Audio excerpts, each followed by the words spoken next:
Olá, sejam bem-vindos ao Alagoas em Pauta. Apesar das reformas realizadas nos últimos anos para aumentar a participação feminina na política, as mulheres brasileiras permanecem distantes dos lugares em que são tomadas as decisões em prol da democracia. No país que ocupa a lista dos parlamentos federais com menos mulheres no mundo, aquelas que persistem na esfera política são confrontadas pela violência de gênero. Dados da União Interparlamentar apontam que as mulheres compõem apenas 17,7% da Câmara dos Deputados. Dos 32 partidos políticos existentes no país, apenas 2 são presididos por mulheres: o PT, Partido dos Trabalhadores, e o PMB, Partido da Mulher Brasileira. Para conversarmos sobre esse assunto tão importante, recebemos aqui nos estúdios do Alagoas em Pauta a socióloga e uma das líderes do Partido Solidariedade em Alagoas, Danúbia Barbosa. Danúbia, seja muito bem-vinda ao Alagoas em Pauta. Obrigada por conversar com a gente. Eu que agradeço, né, esse espaço aqui, e para a gente falar de um tema tão importante e assim que abre portas, né, e incentiva outras mulheres a participar de todo o processo político. Sem dúvida. Danúbia, você começou na política por meio de um movimento estudantil no ano 2000. Você acredita que os movimentos estudantis ainda têm força hoje para formar lideranças políticas? Sim, a gente vem de um país que historicamente formaram líderes, né, através do movimento estudantil. Hoje, o movimento estudantil ele é um pouco mais enfraquecido do que era há algumas décadas, mas mesmo assim ele continua na formação de líderes, né? A formação da liderança geralmente começa dentro da universidade, e essa questão partidária, movimentos sociais, ele extrapola os muros da universidade e continua para a vida. Você acredita que seja uma porta de entrada para a vida pública? Sim, certamente sim. Porque lá você começa a tomar pé, né, de todo o processo democrático, né? A gente começa a brigar pelos nossos direitos, né? Fazer valer esses direitos. Então, é uma porta muito interessante. Antigamente, nas escolas, hoje ainda tem nas escolas públicas, os grêmios. Então, os grêmios também é uma porta, né, de entrada, né, para a formação dessa liderança. Então, o aluno começa lá no ensino médio participando de grêmios, participando das tomadas de decisões dentro do processo democrático das escolas. Depois entra na universidade, também toma posse disso e leva isso para a sua vida pública. Entendi. Você é de Solidariedade, né, Sim. aqui em Alagoas. Como é a sua atuação à frente do partido? Tem outras mulheres também no partido que tenham representatividade aqui na política? Sim, o Solidariedade é um partido assim, muito plural, né? Aí eu digo que a gente é um guarda-chuva de tendências. Então, assim, aí as mulheres lá, além de serem muito bem-vindas, a gente tem uma participação ativa. Então, a gente, hoje eu comando a presidência do Solidariedade Mulher em Alagoas, e a gente tem lutado para ter várias mulheres também à frente do partido nos municípios. Então, a gente tem na cidade de Messias uma mulher, a gente tem à frente também mulheres mais em 6 municípios. Ah, que bom. Ao todo são quantas mulheres, mais ou menos? Hoje a gente está girando em torno de 30 mulheres no partido. Ativamente, é bastante, né? Ativamente. Muito interessante isso. Você é uma mulher negra ativa na política. Quantas mulheres negras têm essa representatividade hoje, aqui em Alagoas, por exemplo? Pouquíssimas, né? Pouquíssimas. Se a gente levar em consideração, porque a questão racial ela é autodeclarativa. Então, assim, algumas se declaram pardas, e assim, mas negra mesmo, que eu saiba só a doutora Fátima Santiago, que hoje não está no parlamento, mas a única. Então, tem pouquíssimas mulheres negras, né, que tenham essa representatividade. Isso você está falando do Solidariedade, mas assim, na política alagoana como um todo, você percebe essa presença? Como eu falei, a doutora Fátima Santiago ela não é do Solidariedade, né?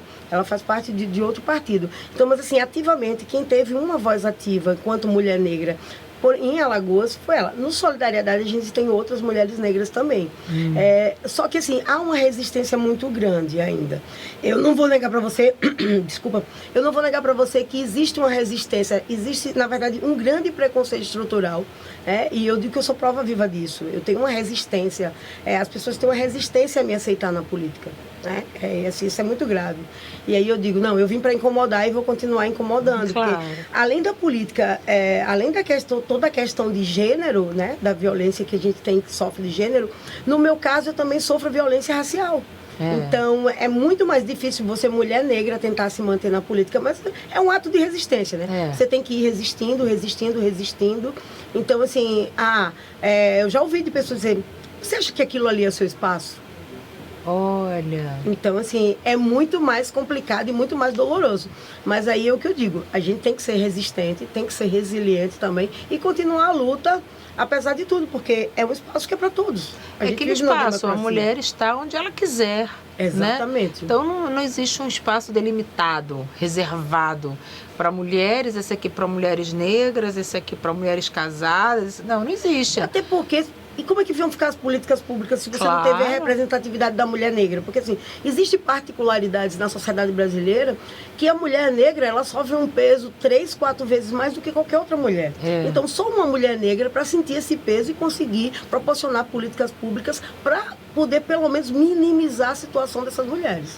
E você tem conseguido fazer a diferença com essa sua representatividade? Você já conseguiu perceber algum avanço em termos de políticas públicas no seu trabalho? Sim, eu tenho percebido, assim, e assim, os depoimentos que eu recebo ao longo da vida, né? Às vezes, um dia, eu digo que na campanha do ano passado, eu me emocionei, eu chamei um aplicativo, eu estava indo para um evento, e aí era uma mulher, uma motorista, e aí ela olhou para mim, aí viu meu nome, Danúbia, e fez, você é Danúbia Barbosa? E assim, eu achei estranho, tipo assim, oxi, não sou nenhuma celebridade, assim, pra você ver meu nome. Aí ela, é que eu acompanho você nas redes sociais, e acho muito interessante o seu trabalho. Estou com muita vontade de conhecer melhor um partido político. E aí eu passei meu contato para ela, disse, olha, mantém. Aí ela disse, eu tenho vontade de me candidatar na cidade da minha mãe, né? Porque é minha cidade de nascimento e tudo mais. Aquilo, tipo assim, eu ganhei o dia, eu digo que eu ganhei a vida, né? Como assim? Uma pessoa que eu não conheço pessoalmente. Mas que te conhece. E que me conhece e acompanha. E a partir disso aí começou a ter um interesse pela política. Eu comecei a prestar mais atenção no jornal quando fala de políticas, quando fala das mulheres. Então, através das suas redes sociais eu comecei a prestar atenção nesse movimento. Então, eu digo que isso é maravilhoso. Né? Que coisa interessante, né? Eu fico, assim, comovida mesmo, tocada, né? De saber que o nosso trabalho, de alguma forma, né, impacta a vida de outras mulheres, né? E não é impactar somente a vida de todas as pessoas, mas principalmente das mulheres. Isso, para nós, não tem preço, né? Danúbia, o que você está achando para dessas próximas eleições? Você acha que... Eu estou percebendo que há um chamamento dos partidos políticos para aumentar a presença das mulheres, convidando as mulheres a participarem, né, para as próximas eleições aí, que vem para prefeito, vereador e tal.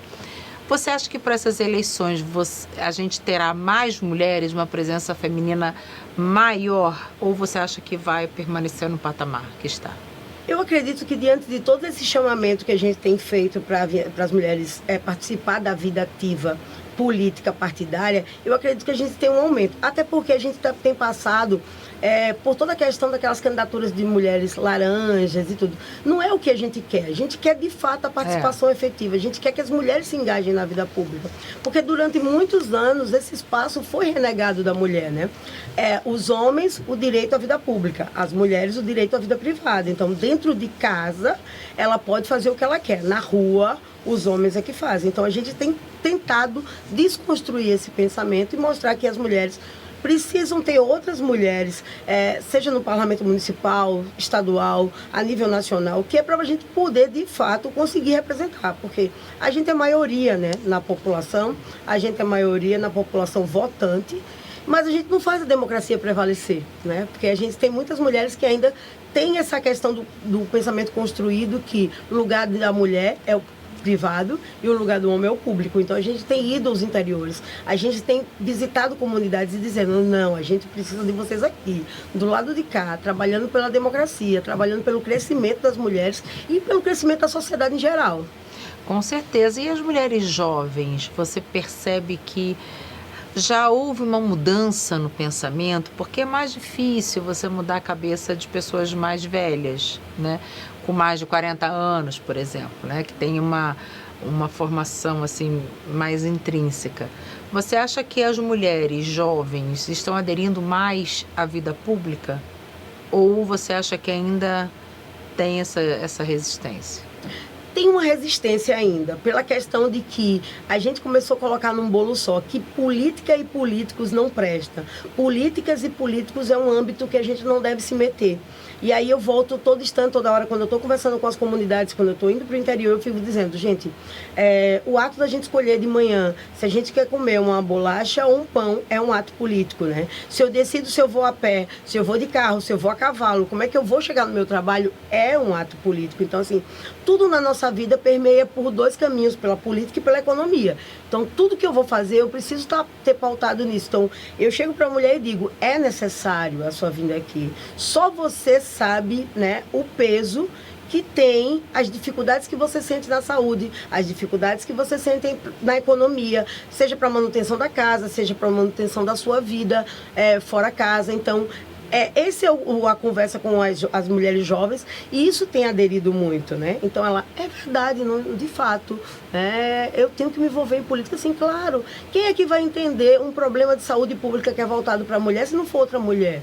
A gente vai esperar que um homem sinta as nossas dores? Não. Não vai, porque não vai sentir. Por mais empatia que eles tenham, por mais empatia, mais desconstruído que ele seja do pensamento, machista, ele não vai conseguir entender nossas dores, né? Ele não vai conseguir entender nossas angústias. Então, é com essa conversa mais profunda que a gente tem batido no coração das mulheres jovens e tem feito com que elas venham para ativamente participar das atividades políticas. Eu imagino. E você já sofreu alguma violência de gênero por ser mulher, por falar assim... Ah, Danúbia, você não tem direito de falar porque você é mulher, ou então você já se sentiu agredida de alguma forma do tipo, não fui ouvida numa reunião, pedi para falar e não me consideraram. Você já passou por isso em algum momento e como é que você se sentiu? Eu passei por uma violência de gênero. Eu fui para uma atividade do partido e aí o presidente estadual do partido pediu para eu representá-lo nessa reunião. Eles me deram a voz, mas assim, você percebia a cara de descrédito. Entendeu? Era uma reunião que na mesa só tinha eu de mulher, tinha 40 homens. Nossa. Então, eu peço, e assim, eu digo a parte, eu sou afrontosa, né? Então eu vou lá, peço para falar e falo. Sim, eles ouviram, mas você percebia a cara de descrédito da maioria. Tipo assim, como assim essa mulher chegou aqui, quer ditar como é que as coisas vão, se vai para lá, se vai para cá. E aí eu disse, vou deixar minha opinião registrada, espero que esteja em ata, eu vou verificar em ata se está registrado. Não estou pedindo aqui para minha posição ser a vencedora, que teria uma votação, mas que fique registrada. E aí eu comentei no final da minha fala, né? Apesar do descrédito que eu sinto na face de alguns que estão presentes. Então, e aí você depois, pontuou. Se a gente não começar a combater, se a gente achar que isso é normal, isso vai acontecendo, vai passando, Finge vai passando. Que não existe. Não, eles não deixaram eu falar porque tinha muitos homens, ou muitas vezes as mulheres se sentem intimidadas. Né? Você vai para uma reunião onde tem 40 homens, você é a única mulher na mesa, então algumas mulheres ficam intimidadas. Então eu digo, é nesse momento aí que a gente precisa ser afrontosa. E a palavra é essa, é afrontosa mesmo. E a gente deixar bem claro por que a gente está ali, e a gente também não está ali para fazer hora. A gente está ali porque a gente quer um país democrático, a gente quer que o processo seja legítimo e a gente quer ser representado. É muito importante isso, a gente se fazer respeitar. Porque ninguém vai para uma reunião dessa para brincar. Você está ali representando o presidente de um partido, você tem suas ideias, as suas considerações, você tem todo o direito de compartilhar com quem quer que seja. E você merece o respeito, assim como todas as outras pessoas. E isso é muito comum você estar citando numa reunião política, mas numa reunião, uma vez uma amiga minha que trabalha, que é engenheira, já trabalha num ambiente muito masculino, né? E ela foi participar de uma reunião que também só havia ela de engenheira. E quando ela falava, ela é muito bonita e tudo, quando ela falava, ela só percebia os homens comentando sobre ela, entre eles e rindo. sabe? Então, qual é o papel numa hora dessa? Ela ficou intimidada e não reagiu. Mas ela falou assim, Dani, eu tive muita vontade de chegar e perguntar, o que vocês estão comentando? Qual é o problema de vocês? O que eu estou falando? O que está incomodando? Mas ela ficou intimidada, porque eram muitos, né? Então ela ficou assim. Mas ela saiu arrasada da reunião. Ela se sentiu extremamente desrespeitada. Então eu imagino que a gente realmente precisa começar a combater isso, a defender os nossos espaços, para que a gente possa fomentar a criação de políticas públicas para mulheres, sendo que propostas por outras mulheres. Porque não adianta, como você mesma disse, colocar na boca de outros homens dores que são nossas. Eles nunca vão sentir. Então, esse chamamento das mulheres para a vida pública é muito mais para isso, é muito mais para o nosso bem, para essa criação de políticas públicas personalizadas mesmo, do que pelo mero embate, pelo mero combate. Mas a gente precisa realmente lutar por isso, né? Você acha que aqui em Alagoas e no Nordeste a gente tem uma resistência maior? Tem, né? Tem, porque assim, a política em si no Nordeste, ela vem da coronelismo. semente do coronelismo, né? Então a coisa ainda é muito pior. Então assim, o verniz do machismo, ele permanece na política até hoje. É tanto que a gente percebe isso, porque assim, se você vê, as pessoas que são ditas novas na política, elas têm sobrenomes antigos. Sim. Então elas não são novas, elas são novas na idade, são novas no nome. São gerações novas, mas que vêm da mesma linhagem política. Então, um ou outro político que não é dessa linhagem política, que vem para sobressair, né? E aí todo mundo pergunta, seu histórico, você tem alguém na política, sei lá, você teve avô, avó, alguém ligado à política? Não, eu sempre tive interesse pela política, né? Eu tive interesse, até porque na minha casa, eu com 4, 5 anos, a minha mãe me alfabetizou muito cedo, né? Minha mãe, com 5 anos, eu já estava alfabetizada. Então, o meu pai, eu lia com meu pai o jornal toda manhã, a parte de economia política. E aí, a gente fazia algumas discussões bobas, né, na época, até porque eu não tinha entendimento para isso. E a gente cresceu tendo esse hábito. Então, eu cresci num ambiente politizado, né, que eu tinha que fazer valer meus direitos, que eu tinha que ir em busca. Então, que eu não precisava baixar a cabeça. E aí a minha mãe já tinha essa... A gente não tinha ainda essa ideia antirracista, mas a minha mãe já me criava com esse pensamento, né, de dizer, olha, você precisa valer, você é uma pessoa livre, você precisa fazer valer seus direitos. E aí meu pai reforçava muito isso. Então, aqui, a gente ainda tem muito essa resistência, né? E aí eu senti isso o ano passado na questão da eleição do governador interino. Então, eu ficava acompanhando todo dia, né? Para ver quem tinha feito a inscrição para o governador interino. E na época, se não me engano, a casa tinha 5 mulheres, né? A Assembleia Legislativa tinha 5 mulheres, 5 ou 6 mulheres. E aí eu ficava vendo se uma ia se candidatar, né? E assim, a vida toda eu gostei de estudar esse arranjo político. Então, ninguém, nada. No penúltimo dia eu disse, não, eu vou fazer minha inscrição. E aí eu conversando com um amigo meu, aí ele disse, eu achei engraçado. Eu disse, o quê? Ele, você não se candidatou pro governo interino? Aí eu disse, rapaz, eu estou estudando o movimento, eu estou vendo como é que vai ser esse movimento. E aí eu cheguei em casa e comecei a ficar muito incomodada. E aí eu olhei e disse, vou me inscrever amanhã. Juntei toda a documentação, fui lá, fiz minha inscrição. E aí fiquei acompanhando o outro dia. E até então só tinha uma mulher inscrita para vice e uma mulher inscrita para o cargo de governador tampão. E aí o meu partido é da base do governo, né? Então seria tipo, é um afronto? É um afronto. E aí no meu discurso no dia eu deixei bem claro que eu não estava ali para afrontar ninguém. Eu estava ali para dizer que esse espaço também era de uma mulher, né? E aí eu, como uma mulher preta, estava ali reivindicando por 2 vezes, né? Estava ali reivindicando a questão do feminicídio, estava ali reivindicando pelo jovem da periferia. Então, eu queria me fazer presente ali naquele momento, eu queria usar aquele espaço de tomada de decisão e de poder para dizer que eu estava ali. E que tem outras mulheres que também poderiam estar ali. E aí, dei a sorte de ser agraciada, né? Eu fui a única pessoa... não parlamentar, porque até então quase todos os candidatos eram parlamentares, mas eu fui a única não parlamentar a ser votada, né? E aí, na contagem lá, a gente ficou em segundo lugar, a chapa ficou em segundo lugar, mas esse momento era isso. E aí outras mulheres chegaram para mim e disseram, eu queria ter a coragem que você teve. Porque até então era um afronto para todo mundo. Você estava candidato porque você queria afrontar todo mundo. Eu disse, não, era o contrário. Era um processo de conscientização. O espaço também era nosso. Como é que as mulheres da casa não tomaram a atitude de se candidatar? Tem que dar um primeiro passo, né? Eu digo que é o mais difícil, né?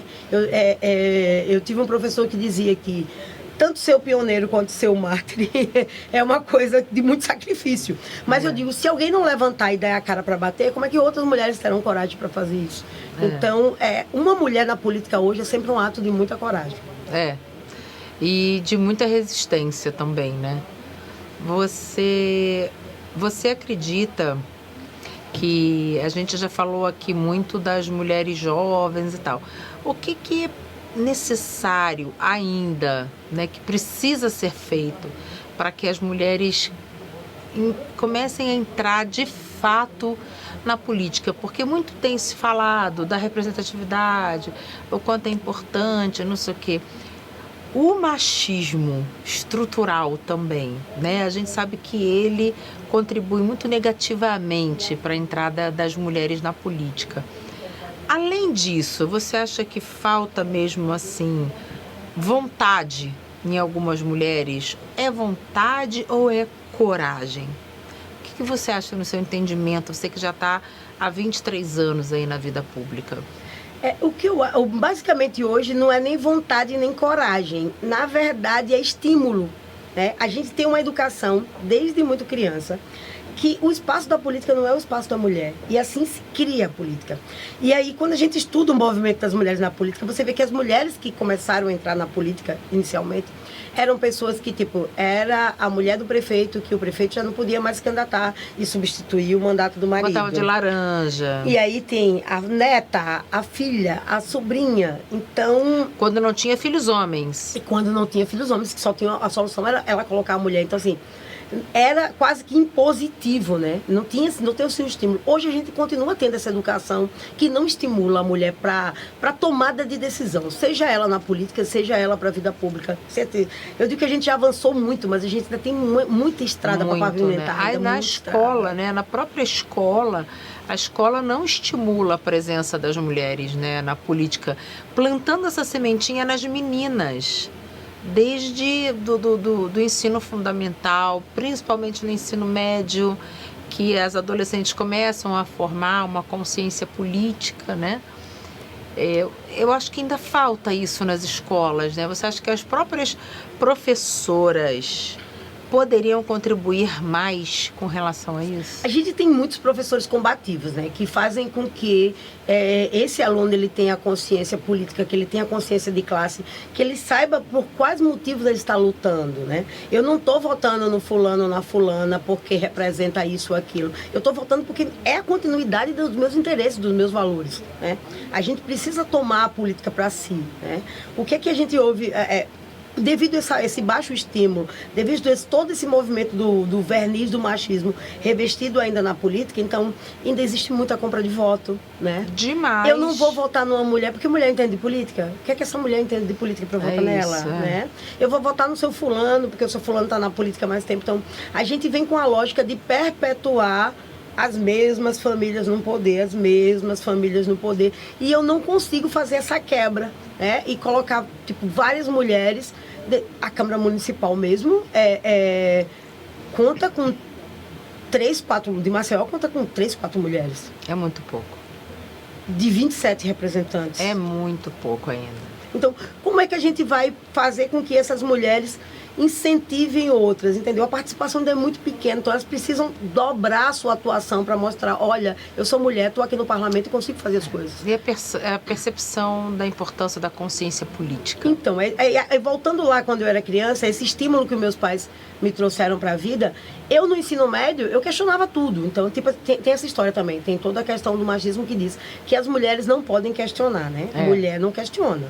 Mulher, ela precisa ser educada, né? Ela precisa ter toda a sua etiqueta. Como o marido. E aí, eu penso igual quem tem a tomada de decisão. Eu não posso questionar isso.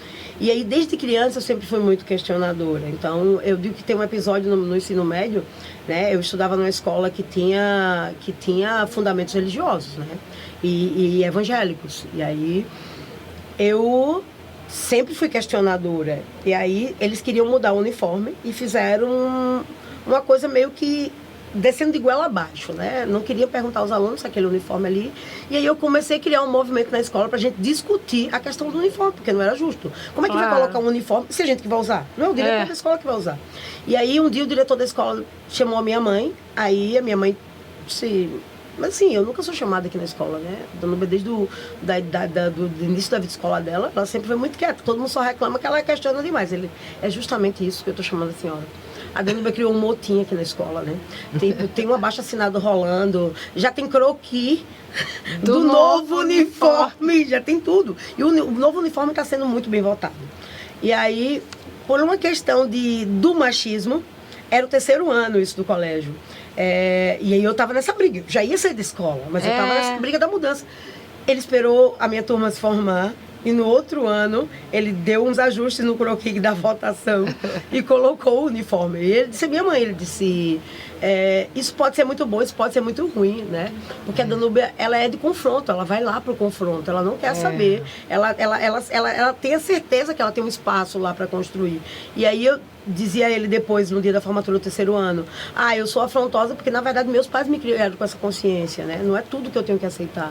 Eu tenho que saber o momento que eu aceito e o momento que também eu posso questionar, porque o meu anseio pode ser o anseio de outras pessoas também. Lógico, sem dúvida. E ter essa iniciativa de chegar e propor mudanças, propor novidades, né? Isso é uma coisa que eu acho que já nasceu com você foi muito estimulada desde nova e você vem aos poucos angariando e conquistando espaços importantíssimos na política, né? Eu queria que você fizesse um chamamento às mulheres para aumentar a nossa participação na política, nas próximas eleições. Então eu queria que você inspirasse outras mulheres aqui que estão nos assistindo a se candidatarem. Eu queria chamar todas as mulheres, né? Vamos começar a nos empolgar. Eu digo, o primeiro momento, já que algumas mulheres vão dizer, eu não tenho aptidão para política, né? Mas aí, começa a se envolver nos movimentos que tem no seu bairro, no seu condomínio, né? Vai olhar lá a planilha fiscal, se tem alguma coisa que conteste. E daí você começa a querer mudar seu condomínio, mudar seu bairro, mudar sua cidade, mudar seu estado e mudar seu país. Então, toma essa consciência. E outra coisa, mulher vota em mulher. Então, assim, a gente tem que, dentro de toda aquela gama de mulheres, a gente tem que encontrar uma que nos represente, que seja a continuidade dos nossos valores, a continuidade dos nossos anseios. Mas começa a fazer isso hoje. Planta essa sementinha da vida, não estou dizendo nem da vida política em si pública, porque eu conheço muitas mulheres que são envolvidas na vida política, mas nunca se candidataram. Mas começa a tomar essa sementinha da tomada de decisão. Eu preciso aprender a tomar decisões, seja na minha casa, seja no meu condomínio, seja no meu bairro. E estou à disposição, caso vocês queiram reunir mulheres para conversar, para tomar esse incentivo, eu fico à disposição de vocês. Gente, muito legal esse chamamento. Até eu fiquei inspirada agora a me filiar a algum partido para que também por meio da minha voz como comunicadora, né, e bem consciente dos vários problemas que a nossa sociedade enfrenta e as mulheres também enfrentam, né, porque muita gente fala assim, mas esse não é seu lugar de fala. Eu acho que isso também é um preconceito de mulheres para mulheres. Não é porque eu não sou negra, não é porque eu não dependo do sistema público de saúde que eu não vá compreender a dor dessas pessoas. Então, eu acho que o lugar de fala das mulheres é um só. Então, não tem isso assim, você não pode defender causas de mulheres negras, por que não? Eu sou mulher. Então, independente da minha classe social, independente da minha cor de pele, independente de qualquer coisa, eu sou mulher. E isso não nos difere em absolutamente nada. Mas a gente também precisa parar com esse preconceito, sabe? De achar que não é seu lugar de fala. É sim, é meu lugar de fala porque eu sou mulher. Eu posso talvez não defender causas masculinas, que tem homens à beça para fazer isso, a gente não precisa, né? Mas acho que sim, as mulheres têm todo o lugar de fala que ela quiser ocupar. Não é isso? Então, Danúbia, eu quero agradecer demais sua presença aqui no Alagoas em Pauta. É sempre muito importante a gente trazer esses assuntos à tona, à discussão, para ampliar a consciência das pessoas, de outras mulheres e até dos homens mesmo que nos assistem, para que eles comecem a perceber que sim, o trabalho deles é muito importante, mas o nosso também precisa ganhar essa representatividade, a gente precisa falar sobre isso. Exatamente, Dani, eu que agradeço, né? Mais um espaço para a gente falar. Eu digo, numa coisa tão gostosa de se falar, mas ao mesmo tempo tão dolorida, né? Mas a gente é preciso falar.